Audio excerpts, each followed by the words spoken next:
कैसे हैं आप लोग। I welcome you all on your own YouTube channel Bodmarks classes. आज जो हम लोग पढ़ने वाले हैं वो क्या है, तो discovering stupas the fate of Amaravati and Sanchi. Stupas का डिस्कवरी कैसे हुआ उसके बारे में, कौन कौन से स्तूपास, तो अमरावती एंड सांची स्तूपा के बारे में पढ़ेंगे। साथ ही साथ इनका फेट कैसा था, क्या रहा, उसको भी जो है हम लोग समझने का कोशिश करेंगे। तो शुरुआत करते हैं अमरावती स्तूपा का जो है डिस्कवरी कैसे हुआ। तो आप जानते हैं कि अभी तक आपने ऑलरेडी पढ़ चुका है कि हर एक स्तूपा का एक अपना हिस्ट्री है एंड इनमें से जो कुछ हिस्ट्रीज है वो हमें ये बताते हैं कि उन स्तूपास को कैसे बनाया गया था। उसके बाद आप देखेंगे कि हर एक स्तूपा का अपना डिस्कवरी का एक अलग ही हिस्ट्री है। जैसे अमरावती स्तूपा को कैसे डिस्कवर किया गया, इसका एक हिस्ट्री है। सांची स्तूपा को कैसे डिस्कवर किया गया, इसका एक अलग हिस्ट्री है। अब हम लोग सबसे पहले जो पढ़ने वाले हैं वो अमरावती स्तूपा को कैसे डिस्कवर किया गया उसका हिस्ट्री को हम लोग जानने का कोशिश करते हैं। तो 1796 में वहाँ के जो लोकल रूलर थे वो चाहते थे कि हम क्या है, एक टेम्पल बनवाएं एंड उसके बाद जो है टेम्पल बनवाने के क्रम में उन्होंने अमरावती के स्तूपा को खोज डाला, यानी स्टम्बल्ड अपॉन, यानी अनइंटेंशनली जो है, अनएक्सपेक्टेडली उन्होंने जो है अमरावती स्तूपा को खोज डाला। उनका कोई इंटेंशन नहीं था। बाद में आप देखेंगे कि जब इनको अमरावती स्तूपा मिला तो ये कैसा था, तो एक हिल के जैसा था एंड वो चाहते थे कि इसका जो स्टोन है उसको हम यूज़ करें एंड ये हिल के नीचे हो सकता है कि कुछ ट्रेजर यानी खजाना बरी किया हुआ हो, वो उसको भी खोजना चाहते थे। आगे देखेंगे आप कि कुछ सालों बाद जो है दूसरा पर्सन, ये फर्स्ट पर्सन है डिस्कवरी ऑफ अमरावती में, अब दूसरा पर्सन जो है अमरावती के डिस्कवरी में जो इन्वॉल्व है उसके बाद, यानी अमरावती के डिस्कवरी का हिस्ट्री में, वो हैं आपके कौन, कॉलिन मैकेंजी। कॉलिन मैकेंजी के बारे में आप देखेंगे कि इन्होंने जो है उस साइट को विजिट किया एंड विजिट करने के बाद उनको जो है वहाँ पे बहुत सारे जो है स्कल्पचर के पीसेस मिला, बहुत सारे जो मूर्तियाँ थे उनके पीसेस मिला एंड उन्होंने उसका एक डिटेल ड्राइंग तैयार किया। लेकिन बाद में देखेंगे कि उनका रिपोर्ट्स को कभी भी पब्लिश नहीं किया गया। इसके बाद जो थर्ड पर्सन इन्वॉल्व है वो कौन है, तो वाल्टर इलियट। वाल्टर इलियट कब, तो 1854 में जो है वाल्टर इलियट कौन थे उस समय, तो कमिश्नर ऑफ गुंटूर। उन्होंने जो है अमरावती की साइट को विजिट किया एंड विजिट करने के बाद आप देखेंगे कि वहाँ से उन्होंने बहुत सारे स्कल्पचर पैनल को जो है कलेक्ट किया। कलेक्ट करने के बाद जो है उन्होंने इसको अपने साथ मद्रास ले गया एंड इसी जो स्कल्पचर पैनल को जो इन्होंने कलेक्ट, उनके नाम पर बाद में इनको इलियट मार्बल्स बोला गया। अब आगे हम लोग देखते हैं कि उनका और क्या कंट्रीब्यूशन रहा है। तो उन्होंने जो वेस्टर्न गेटवे का रिमेन्स है उसको सक्सेसफुली खोज निकाला एंड उसके बाद वो इस कंक्लूजन पे पहुँचे कि जो अमरावती स्तूपा है वो उस समय का सबसे लार्जेस्ट एंड सबसे जो शानदार, जो मोस्ट सिग्निफिकेंट स्तूपा जो बनवाया गया था उसमें से एक रहा है। अब आगे देखते हैं कि अमरावती का बैड लक क्या था। अभी हम लोग फेट के बारे में चर्चा करने वाले थे ना, तो अमरावती का फेट क्या रहा है, तो जो आया उसने अमरावती स्तूपा के जो स्कल्पचर्स थे उसको उठा करके अपने साथ ले गया। जैसे अभी हम लोग पढ़े वाल्टर इलियट के बारे में, उन्होंने उठा करके जो है मद्रास ले गए बहुत सारे स्कल्पचर्स पैनल को। उसी तरह देखेंगे कि बाय 1850s बहुत सारे जो स्लैब्स थे उसको अमरावती से उठा करके जो है अलग अलग जगह पे लोग ले जा रहे थे एंड इनमें से जो है कुछ प्लेसेस जहाँ पे इनको ले जाया गया था वो था the Asiatic Society of Bengal at Calcutta. Second जो है वो है the Indian office in Madras and कुछ को उठा करके इवन लंदन ले गया वहाँ पे म्यूजियम में रखने के लिए। आगे आप देखेंगे कि कुछ जो स्कल्पचर्स हैं उसको उठा करके ये लोग जो है अपना जो ब्रिटिश एडमिनिस्ट्रेटर्स का गार्डन है उसको भी सजाने के लिए ये लोग ले जा रहे थे। यानी ये कहता है कि ब्रिटिश ऑफिसर्स के गार्डन्स में अगर आपको स्कल्पचर दिख रहा है अमरावती का तो ये कोई अनयूजुअल थिंग नहीं था। एंड बाद में आप देखेंगे कि जितने भी ऑफिशियल्स आते गए उन्होंने जो है अमरावती से स्कल्पचर्स को रिमूव करते रहा, उठा करके अपने साथ ले जाते गया एंड इस ग्राउंड पे कि मेरे से जो पहले भी ऑफिशियल्स हैं उन्होंने भी ऐसा ही किया है।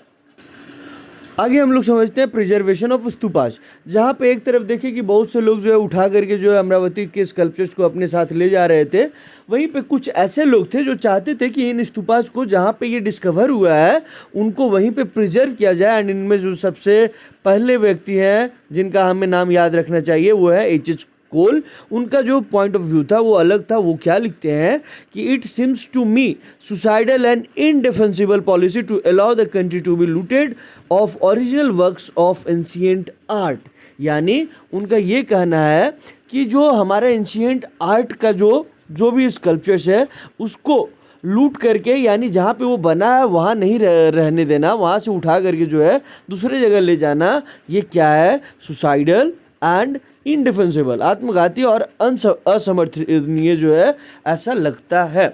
बाद में आगे देखेंगे कि वो बताते हैं कि जो म्यूजियम है, म्यूजियम में जो प्लास्टर कास्ट फेसिमाइल्स है उसको आप रख दीजिए एंड जो ओरिजिनल आर्ट वर्क है उसको उसी साइट पे रहने दीजिए।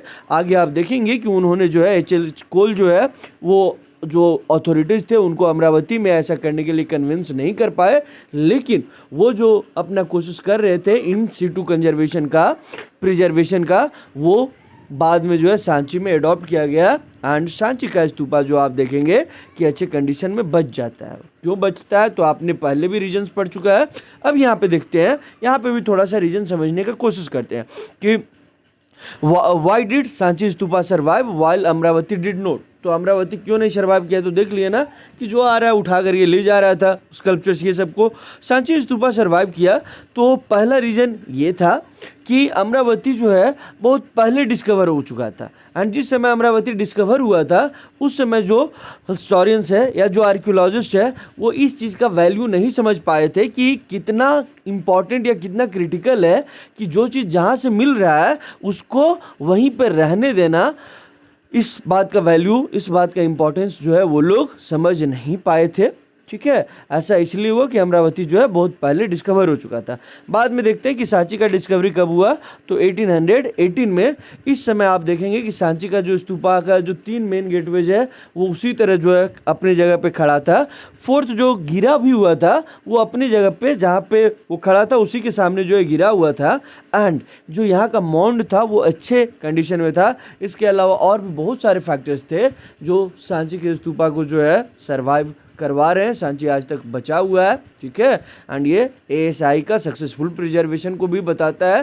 साथ ही साथ अब जो अमरावती है वो क्या हो गया, एक छोटा सा जो है अगर आप देखेंगे तो एक माउंट बचा रह गया एंड इसका जो फॉर्मर ग्लोरी था वो सब कुछ खत्म हो चुका है।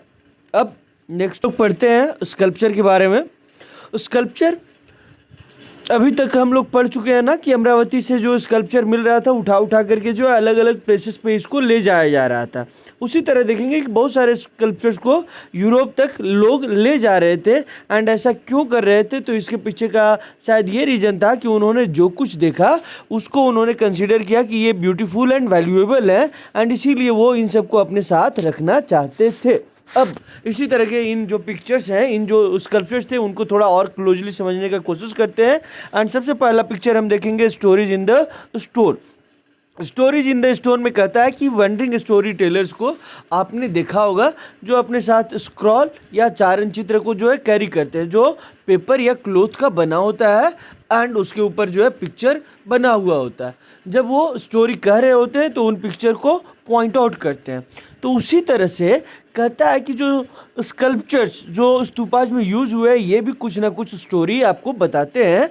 कहता है कि आप फिगर 4.13 पे आप देखेंगे तो अब पहले आपको ये क्या दिखेगा कि ये जो आपको दिखा रहा है ये थैच्ड हट्स एंड ट्रीज जो है बना हुआ है, लेकिन बाद में जब आर्ट हिस्टोरियंस इस पिक्चर को जो है बहुत अच्छे से समझते हैं तो वो बताते हैं कि ये जो सीन है वैशांतरा जातका से लिया हुआ है एंड ये किसके बारे में है, तो एक जेनरस प्रिंस के बारे में है जिसने अपना सब कुछ जो है एक ब्राह्मण को दे दिया एंड अपनी वाइफ एंड बच्चे के साथ जो है वो फॉरेस्ट में रहने चला जाता है।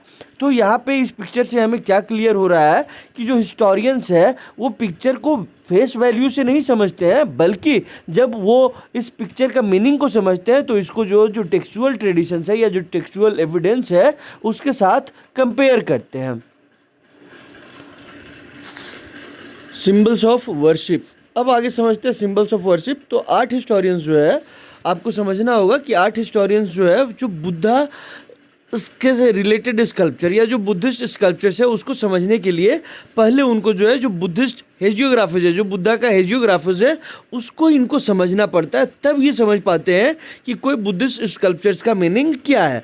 तो जैसे आप देखेंगे कि एज पर बुद्धा का हेजियोग्राफी जो है, ठीक है, हमें क्या पता चलता है कि बुद्धा को जो इनलाइटनमेंट मिला था वो कहाँ मिला था, तो पीपल ट्री के नीचे बैठ करके ये मेडिटेशन कर रहे थे, उस समय जो है इनको इनलाइटनमेंट मिला, ज्ञान मिला।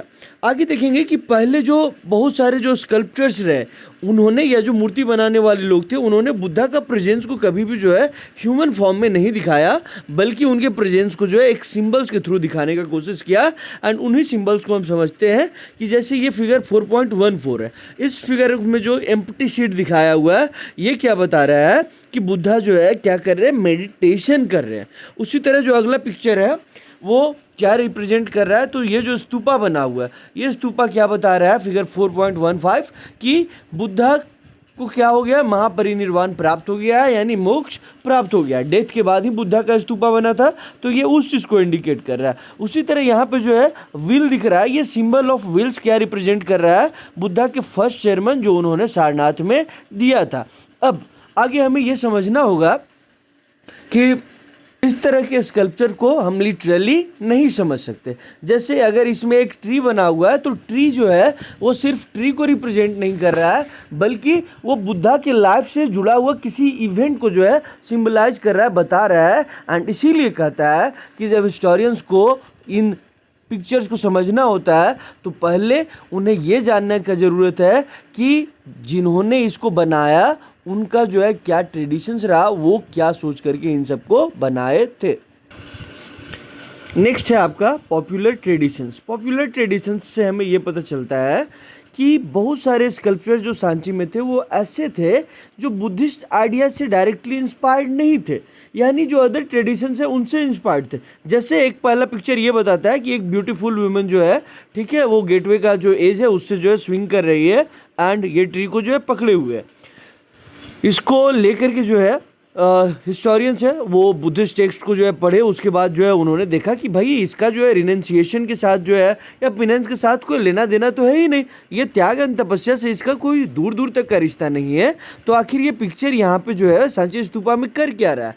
तो बाद में उन्होंने जो है अदर ट्रेडिशंस को पढ़ा एंड अदर ट्रेडिशंस को पढ़ने के बाद ये समझे कि संस्कृत में जिसको शैलभंजिका बोला गया है ये उसी की पिक्चर है। एंड ये शैलभंजिका क्या है, तो जो अकॉर्डिंग टू पॉपुलर बिलीफ है वो बताता है कि ये सिंबल क्या था, ऑस्पिशियस सिंबल था एंड इसीलिए इसको जो है डेकोरेशन में यूज किया गया था।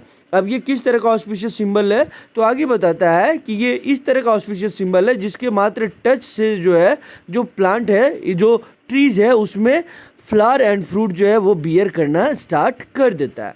तो इसीलिए इसको जो है हमने क्या किया कि स्तूपा के डेकोरेशन में यूज किया। साथ ही साथ अगर आप देखेंगे कि ये जो शैलभंजिका का मोटिव हमें ये भी बताता है कि बहुत से लोग जो बुद्धिज़्म को ज्वाइन कर रहे थे उन्होंने उनका जो प्री बुद्धिस्ट जो ट्रेडिशंस रहा एंड जो non Buddhist belief practices ideas उन सबको बुद्धिज़्म में ला करके बुद्धिज़्म को इनरिच किया एंड बहुत सारे जो स्टैचूज़ या जो मोटिव अभी मिल रहे हैं बुद्धिज़्म में वो क्या बताते हैं कि वो इन्हीं सारे ट्रेडिशन से डिराइव हुआ था। जो नए लोग आए थे जो प्री बुद्धिस्ट एंड जो नॉन बुद्धिस्ट बिलीफ को लेकर के आए थे उनसे जो रिलेटेड जो है वो मोटिव भी हमें सांची के स्तूपा में देखने को मिलता है। आगे देखेंगे कि इन इमेजेस के अलावा और भी बहुत सारे जो इमेजेस यहाँ पे देखने को मिलता है, ठीक है, इसमें स्पेशली आप देखेंगे एनिमल्स का इमेजेस है एंड कौन कौन से एनिमल्स का इमेजेस है, तो स्पेशली आप देखेंगे एलिफेंट्स का है, ठीक है, ये पिक्चर देखिए, हॉर्सेस का है, मंकीज़ का है, कैटल्स का है, बहुत सारे इसमें से आप देखेंगे कि वो एनिमल्स है जिनके बारे में जो है जातका स्टोरीज में जो है बात किया गया है। एंड इस तरह के जो है एनिमल्स को ऐड करने का जो मोटिव है वो क्या है, तो जो व्यूअर्स हैं जो उसको देखने जा रहे हैं उस सीन को उनको जो है अट्रैक्ट किया जा सके। इसके साथ साथ देखेंगे कि जो एनिमल्स का जो पिक्चर है जो मोटिव है वो ये भी बताता है ह्यूमन एट्रीब्यूट्स क्या रहा है। जैसे एनिमल को हम पिक्चर के थ्रू दिखा रहे हैं तो ये हमें क्या बताता है, ह्यूमन बीइंग का जो स्ट्रेंथ एंड विजडम को ये सिंबलाइज करता है। उसी तरह एक और अगला पिक्चर है, यहाँ पे देख रहे हैं कि एक वुमेन है, ठीक है, किससे सराउंडेड है, तो surrounded by lotus and elephants, 2 elephants इसके दोनों तरफ दिख रहे हैं। एंड ये एलिफेंट्स क्या दिख रहा है कि इस वुमेन के ऊपर जो है वाटर स्प्रिंकलिंग कर रहे हैं या अभिषेक कर रहे हैं या कॉन्सेक्रेशन कर रहे हैं। एंड हिस्टोरियंस इसके देखने के बाद ये बताते हैं कि ये कौन है, गजलक्ष्मी है। गजलक्ष्मी कौन, यानी वो गॉडेस जो फॉर्चून, जो भाग्य के साथ जो है जुड़ी हुई है। और कुछ लोग बोलते हैं कि ये गजलक्ष्मी नहीं, कौन है, माया है, जो बुद्धा की मदर थी। बाद में आप देखेंगे कि कुछ हिस्टोरियन जो है इस पिक्चर को दोनों कंसीडर करते हैं कि हो सकता है ये माया हो, बुद्धा की मदर, एंड गजलक्ष्मी जो गॉडेस ऑफ फॉर्चून, जिनको एलिफेंट के साथ जोड़ा जाता है, वो है। अब आगे एक और देखते हैं, एक और पिक्चर अगर आप देखेंगे तो इसके वॉल पे सरपेंट का पिक्चर है। सरपेंट का पिक्चर यानी सांप का पिक्चर है, ठीक है। ये सांप का पिक्चर जो है लिया कहाँ से गया, वी आर नॉट श्योर, लेकिन ये हमें देख करके पता चलता है कि बहुत सारे पिलर्स पे ये जो सरपेंट का पिक्चर है वो पॉपुलर ट्रेडिशंस का पार्ट रहा होगा, जो हमेशा टेक्स्ट में जिसको है नहीं लिखा गया। बाद में अगर आप देखेंगे कि जो अर्लीस्ट मॉडर्न आर्ट हिस्टोरियन में एक पर्सन है जिनका नाम है जेम्स फर्ग्यूसन। जेम्स फर्ग्यूसन कहते हैं कि ये जो सांची है वो क्या है, तो centre of tree and serpent worship. ऐसा क्यों मानते हैं, तो because he was not familiar with Buddhist literature, and उस समय तक जो है बहुत सारे जो बुद्धिस्ट लिटरेचर है उनको ट्रांसलेट नहीं किया गया था, इसीलिए उन्होंने जो इमेज को देखा उसी इमेज को देख करके जो है उस कंक्लूजन पे आ गए।